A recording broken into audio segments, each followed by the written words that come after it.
Hello guys and welcome back to my channel again di channel Samuel Chris. Hari ini agak sedikit berbeda dari hari yang sebelumnya karena hari ini aku akan membahas tema yang cukup sensitif yang barusan saja terjadi di masyarakat. Oke guys, tapi sebelum aku mulai video ini, aku tuh selalu pakai ini loh. Ini ada bantal di bawah ini. Ini sebenarnya bukan bantal sih, ini soalnya atasnya ini keras. Jadi ini kayak meja portable gitu guys. Ini kayak meja yang atasnya keras tapi bawahnya itu ada bantalan. Nah ini enak banget karena kayak kita tuh bisa kerjain di mana aja gitu loh. Ini aku belinya di Amerika sih guys. Ini aku beli di Amerika.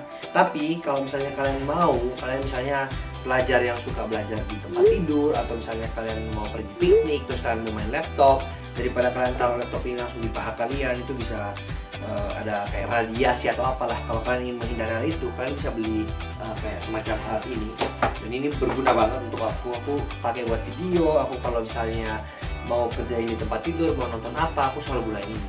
Nah ini kalian bisa dapatkan di Shopee. Jadi kalian bisa cek link yang aku taruh di bawah. Jadi gampang banget, kalian tinggal klik link itu dan kalian beli aja itu produknya aku taruh di bawah.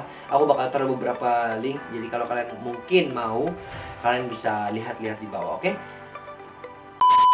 Video hari ini sangat-sangat creepy atau menyeramkan. Dan aku akan menceritakan tentang sebuah kisah seorang anak perempuan yang berusia 15 tahun. Tepatnya pukul 10 waktu Indonesia Barat mendatangi kepolisian Jakarta Barat dan mengaku melakukan tindakan pembunuhan terhadap gadis berusia 5 tahun.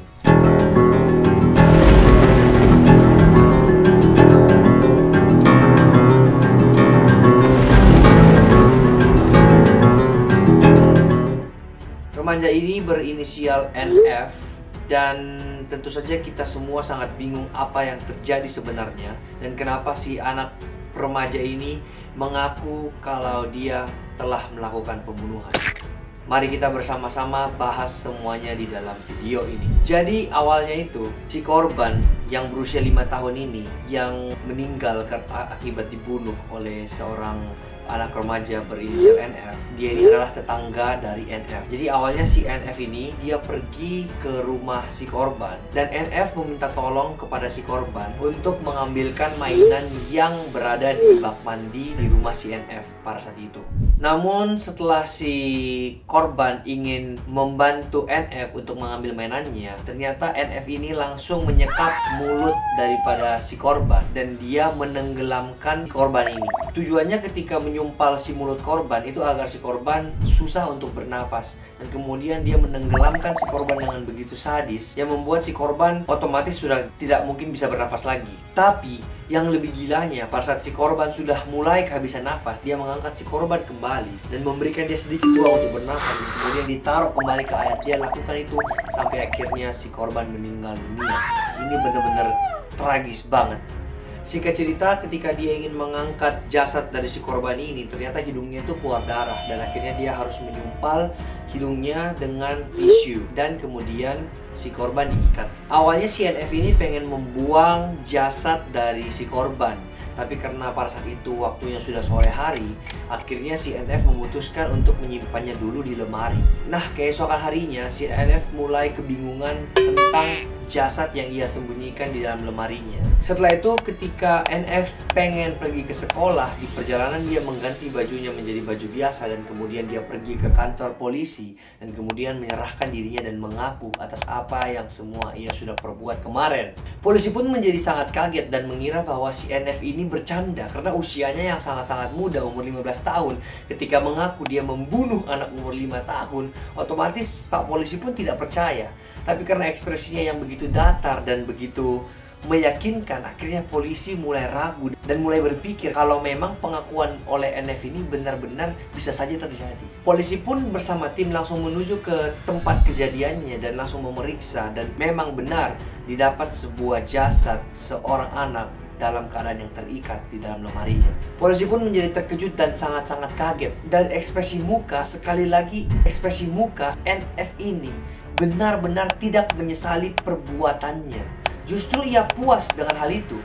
Dan setelah ditanya, apa sih yang menyebabkan kenapa si NF ingin melakukan perbuatan sekeji ini?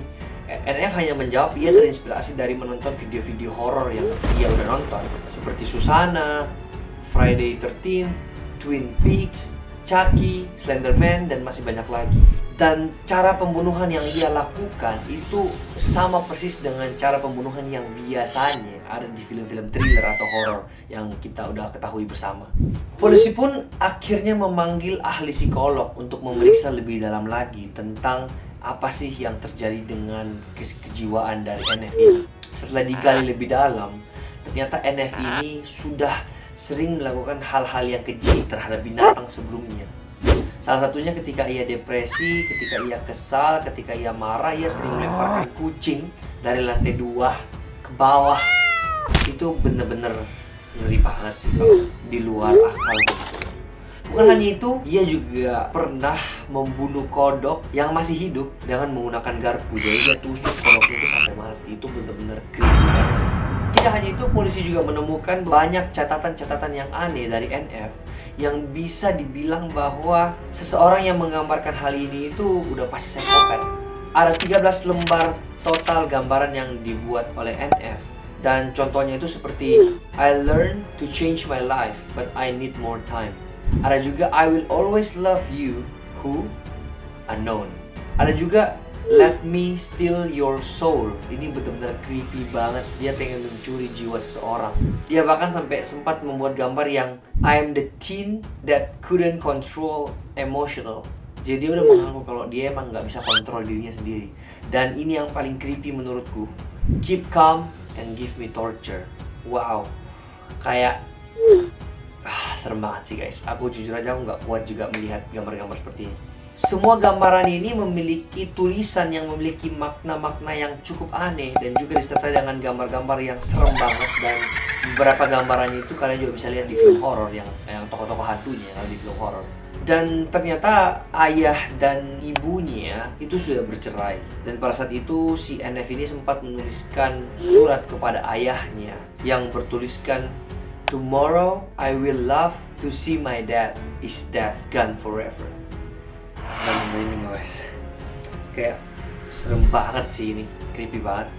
Ada juga yang dia mengatakan kayak please dad, don't make me mad. If you not want that, I will make you go to the grave. My dad is my crush. I want to leave my dad or my dad will die. Serem banget. Ada juga seorang ahli grafologi. Itu adalah ilmu yang mempelajari tentang psikologis manusia melalui tulisan. Jadi dia itu bisa mengetahui kondisi psikologis manusia lewat goresan tulisan tangan. Kurang lebih seperti itu. Dan ahli ini mengatakan bahwa di setiap huruf T, Y, dan G dari NF itu memiliki makna yang sangat-sangat aneh. Karena di setiap huruf-huruf itu terdapat sebuah sudut yang sangat-sangat tajam dan ada bentuk segitiga yang terkandung di dalamnya. Dan itu aneh banget. Karena nggak mungkin ada orang yang mengajarkan tulisan seperti itu. Dan dia juga mengatakan bahwa perubahan bentuk dan ukuran dari huruf itu juga perlu diwaspadai. Karena itu bisa menandakan bahwa adanya konflik antara pikirannya dengan perasaannya. Lalu mengenai gambaran NF sendiri, itu menggambarkan sebuah kesedihan, ada amarah di sana, ada sebuah gambar diri yang tidak stabil, ada penolakan, dan memiliki emosi yang berubah-ubah dan sangat-sangat agresif. Tapi sebelum anaknya ini menyerahkan diri kepada pihak yang berwajib, dia itu sebenarnya sudah menuliskan kalimat atau dia udah mengaku di Facebooknya yang bertuliskan balita tak bernyawa itu masih berada di lemari bajuku. Banyak warga mencarinya. Pak RW selaku polisi dan Pak RT yang memeriksa rumahku seluruhnya, tak ada pun satu dari mereka yang menemukannya. Tak ada satupun yang tahu kalau aku pelakunya. Oke, besok siap berserah diri. Jadi dia sebenarnya udah plan gitu loh. Pembunuhan ini bukan tanpa disengaja atau nggak sadar gitu, tapi emang dia udah siap mentalnya. Dia udah mempersiapkannya dengan matang. Dan akhirnya ketika pembunuhan itu tiba, dia udah siap untuk mengaku diri juga. Dan dia dengan tanpa dosa, tanpa ada hati nurani, dia benar-benar tanpa ada ibah. Dan dia lakukan itu karena emang dia mau dan dia puas dengan hal itu. Berdasarkan info tetangga, katanya si NF ini merupakan anak yang pendiam dan dia jarang banget bermain dengan teman-temannya, dengan tetangga-tetangganya. Dia juga jarang banget keluar rumah kecuali pergi ke sekolah atau membeli beberapa barang yang perlu di warung. Oleh sebab itu tidak ada anak yang seumuran dia yang bermain dengannya gitu loh, atau pergi ke rumahnya, karena emang dia itu anaknya tidak bergaul. Keluarga korban tentunya sangat-sangat terpukul dengan kejadian ini. Ya pastilah, siapa orang tua yang gak terpukul, apalagi setelah tahu ternyata korban ini masih berusia 15 tahun. Ini benar-benar gila banget. Ayah korban meminta agar si NF ini dihukum seberat-beratnya, atau kalau perlu misalnya hukuman mati emang setimpal dengan apa yang dia udah lakukan, maka ayah korban meminta untuk itu dilakukan terhadap NF ini. Ada beberapa faktor yang bisa membuat anak ini seperti ini. Yang pertama, ini menurut asumsiku doang ya, mungkin karena ketika dia melihat orang tuanya bercerai, makanya dia nggak bisa menerima hal ini. Atau ketika dia melihat orang tuanya sering berantem di rumah, akhirnya psikologinya itu mulai terganggu. Di situ mulai kena yang pertama.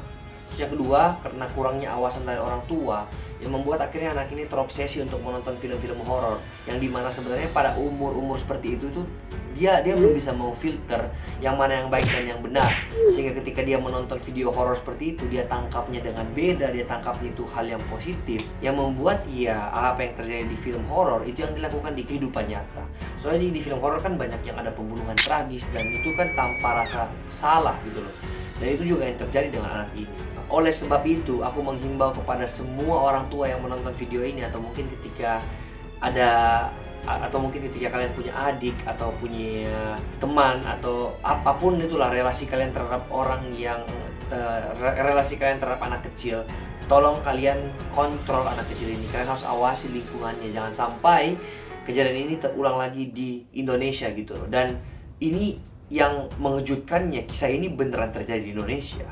Biasanya kalau kejadian-kejadian seperti ini kan kalau di luar negeri kan masih banyak gitu loh yang psycho seperti ini. Tapi kalau di Indonesia ini merupakan udah hal yang gila banget sih. Jadi pokoknya segitu aja videonya. Jangan lupa like, comment, dan subscribe channel ini jika kalian suka video ini. Jangan lupa nyalain tombol loncengnya biar setiap ada video baru masuk di notifikasi kalian. Dan jika kalian punya ide atau video apa yang aku harus lakukan, jangan lupa untuk tulis di komentar di bawah. Terima kasih juga udah support channel ini terus. Seperti biasa, see you in the next video. Saya Samuel Chris mengundurkan diri dari tempat kejadian.